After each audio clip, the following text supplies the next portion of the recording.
क्या करने जा रहे हो? तो उन्होंने भगवा पट्टी ली और उस पर लिखा कफन। मतलब ये जानलेवा गोली चलेगी ऐसा किसी ने नहीं सोचा था।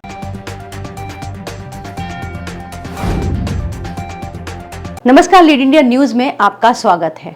आखिरकार वो दिन आ ही गया जब 22 जनवरी को एक भव्य समारोह के दौरान रामलला को उनके भव्य मंदिर में विराजमान किया जाएगा। राम मंदिर की प्राण प्रतिष्ठा होगी। इस आयोजन के अंदर बहुत से लोगों को इनवाइट किया गया है, जिसके अंदर संत भी हैं, नेता भी हैं। लेकिन जब भी राम मंदिर का जिक्र होगा तो उस आंदोलन की याद हमेशा आएगी जिसने एक समय पूरे देश को हिलाकर रख दिया था। जब आंदोलन की बात होगी तो कोठारी बंधुओं का नाम भी सबसे पहले लिया जाएगा।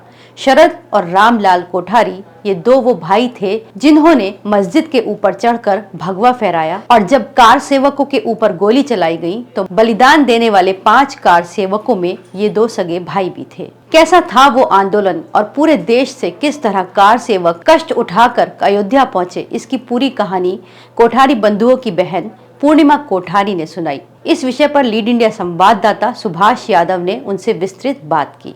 पूर्णिमा दी, सबसे पहले तो आपका लीड इंडिया में बहुत बहुत स्वागत है। जय श्री राम। और जब जब राम मंदिर आंदोलन का जिक्र होगा तो कोठारी बंधुओं की शहादत को पूरी दुनिया विश्व को याद करेगा। तो आपकी उस वक्त की यादें कुछ बताएंगे, कैसा दौर था, कैसे उस वक्त आपने बीती, कैसे आप लोगों ने संघर्ष किया था? जी, जब भैया और राम मंदिर के लिए कार्य कर रहे थे, शिला पूजन से लेकर ज्योति पूजन तक का, वो कार्य हमारे सामने ही आते जाते थे और उनको मैं काम करते हुए देखती थी, उनका डेडिकेशन देखती थी। तो उस समय मैं उतनी समझ में नहीं थी क्योंकि मेरी उम्र भी उतनी नहीं थी और मैं बाहर की दुनिया मैंने भी इतनी नहीं देखी थी। वो जो कार्य कर रहे थे वो मेरे लिए कुछ नया था, किंतु मैं उनके उस कार्य को समझने की कोशिश ज़रूर करती थी, उनके पास बैठती थी, वो जो बोलते थे वो सुनती थी और वो सुन के ये लग रहा था कि हाँ, कुछ बहुत बड़ा होने जा रहा है। उसके बाद जब वो कार सेवा के लिए घर से चले, उस समय उनको माँ ने मंगल तिलक करके विदा किया कि जाइए, विजयी होके आइए। हाँ, मैं खड़ी थी, माँ जब उनको तिलक कर रही थी तो मैं भी वहीं मौजूद थी और माँ उनको स्टेशन भी छोड़ने गई थी। वो दोनों 22 अक्टूबर को कलकत्ता से चले और वहाँ से चलने के बाद उन्हें पता चला कि बनारस में गिरफ्तारियाँ हो रही हैं, तो वो बनारस से पहले ही रुक गए, उतर गए ट्रेन से और फिर बनारस तक का सफ़र उन्होंने कैसी रोड से तय किया गाड़ियों से। बनारस के बाद उन्हें पता चला कि अब यहाँ से आगे कोई भी रास्ता खुला हुआ नहीं है, आप पैदल भी नहीं चल पाओगे, रास्ते पे तो नहीं चल पाओगे। फिर संगठन के उनके जो वाहिनी के प्रमुख थे उन्होंने तय किया कि हम खेत के रास्ते से आगे बढ़ेंगे, मेन रास्ते से नहीं बढ़ के खेत के रास्ते से छिपते छिपाते रात के समय में ज़्यादा चलेंगे, दिन में कम चलेंगे। तो ऐसा उन्होंने सबने तय किया और फिर वो उसी तरीके से आगे भी बढ़े। उन्होंने 200 किलोमीटर की यात्रा पैदल तय की। उसके बाद वो पहुँचे अयोध्या। 30 अक्टूबर के दिन वो 10-11 बजे से कि अयोध्या पहुँचे। तब तक कार सेवा का आह्वान हो चुका था, तो वो कार सेवा के लिए ही आगे बढ़ गए। उन्हें खबर मिली सब पूरे वाहिनी को कि आप लोग सब कार सेवक जो हैं वो मंदिर की तरफ आगे बढ़े। वो सब वाहिनी लेके सब आगे बढ़ गए।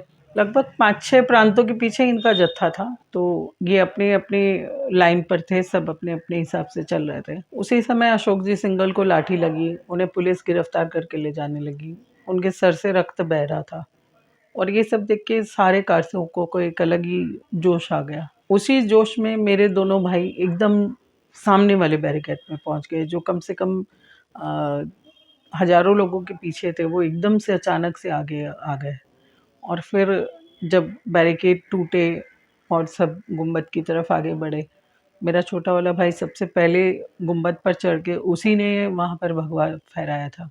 उसके पीछे पीछे बड़े वाले भाई भी थे और दोनों भाइयों ने वहाँ पर गुंबद पर ध्वज लगाया, भगवा ध्वज लगा के उन्होंने वहाँ प्रणाम किया। उसके बाद उन्हें आदेश हुआ कि अब आप लोगों का काम हो गया, आप लोग वापस उतर के अपनी अपनी जगह पर जाइए। तो वो फिर अपने डेरे पर चले गए। उसके बाद वो वहीं पर थे। सारी मीडिया में झूठ दिखाया जा रहा था उस समय, डीडी चैनल और यही एक दो सरकारी चैनल ही बस थे। वो सारे झूठ दिखाए जा रहे थे कि वहाँ जो मुलायम सिंह ने बोला परिंदा भी पर नहीं मार सकेगा, वो परिंदे ने पर नहीं मार सके, वहाँ कोई कुछ नहीं कर सका और पूरी शांति कायम है और प्रशासन एकदम चुस्त है, सब कुछ वैसा ही है जैसा वो चाह रहे थे। जब ये बातें झूठ जो है ये कारसेवकों के बीच पहुंची तो उनमें एक स्वाभाविक रोष था कि हमने जो किया है वो दिखाओ, आप झूठ क्यों दिखा रहे हो लोगों को, क्योंकि इतना बड़ा एक आंदोलन था, जन जागरण का एक इतना बड़ा अभियान था। वो सिर्फ एक आंदोलन नहीं था, वो जन जागरण का अभियान था। राम मंदिर के माध्यम से वो राष्ट्र को जगाना चाहते थे। तो वैसे में जब उनको ये झूठ मिला तो सबको रोष हुआ और फिर संगठन ने एक फैसला किया कि आपको 2 नवंबर को फिर से कार सेवा करनी है। तो 2 नवंबर की कार सेवा का आह्वान हुआ और उन्हें बोला गया कि आपको सिर्फ हाथ ताली करते हुए राम धुन करते हुए जाना है, न तो किसी से कोई विवाद करना है, न पुलिस से कोई झमेला करना है, न कुछ माने अतिरेक कुछ भी नहीं करना है। आपको जहाँ बैठाया जाए वहीं आप मट्टी में बैठ जाओ, आप माटी में बैठ के वहीं पर अपनी राम धुन करो। यही आदेश हुआ उन लोगों को। उन्होंने एज इट इज़ उसी तरीके से अपने आप को आगे करके चले। उस दिन की मैं अगर एक घटना बताऊं तो जब सुबह का समय था, सरयू स्नान के पश्चात मेरे दोनों भाई एक दर्जी की दुकान में भगवा पट्टी सिलवा रहे थे। तो उनके ही कोई दोस्त थे, उन्होंने पूछा कि क्या कर रहे हो, ये क्या करने जा रहे हो। तो उन्होंने भगवा पट्टी ली और उस पर लिखा कफन और अपने सर पर बांध ली। तो उन्होंने अपने उस दोस्त को बोला कि हमें लग रहा है कि राम मंदिर बलिदान मांग रहा है और अगर ऐसी बलिदान की घड़ी आई तो हम दोनों सबसे पहले आगे रहेंगे। और उन्होंने वो करके भी दिखाया। पहले से ही उन्होंने हाँ, उनको भी एक एहसास हो गया था, वो आभास हो गया था। जब वो रामधुन करते हुए मंदिर की तरफ आगे बढ़ रहे थे, उन्हें रोका गया। उन्हें जहाँ रोका गया वो वहीं माटी पर बैठ गए, वहीं रामधुन करते हुए माटी पर ही बैठ गए। कोई विवाद नहीं, कुछ भी नहीं। अचानक से उनको हटाने के लिए अश्रु गैस के गोले छोड़े जाने लगे और अश्रु गैस के गोलों के साथ साथ लाठीचार्ज भी होने लगे। जैसे ही वो थोड़े से छटपटाने लगे, इधर उधर होने के लिए थोड़ा करने लगे, जितने में गोलियां भी चलने लगी। जी, उन लोगों को तो गोलियों की आवाज़ भी नहीं सुनाई दे रही थी। उन्हें भी पता भी अगर लगा होगा तो वो जब आसपास वाले जो लोग गिर रहे थे उनको देख के उन्हें पता लगा कि उनके खून को देख के कि ये यहाँ गोलियां चल रही हैं, क्योंकि उन लोगों को ये शोर शराबा था कि गोलियों की आवाज। हाँ, दूसरी बात ये कि उन्हें ये बताया गया था कि हो सकता है आपको लाठी लगे, आपको अश्रु गैस के गोले झेलने पड़े, आपको क्या बोले गोलियां भी लगे, पर गोलियां कौन सी, वो जो रबड़ की बुलेट होती है।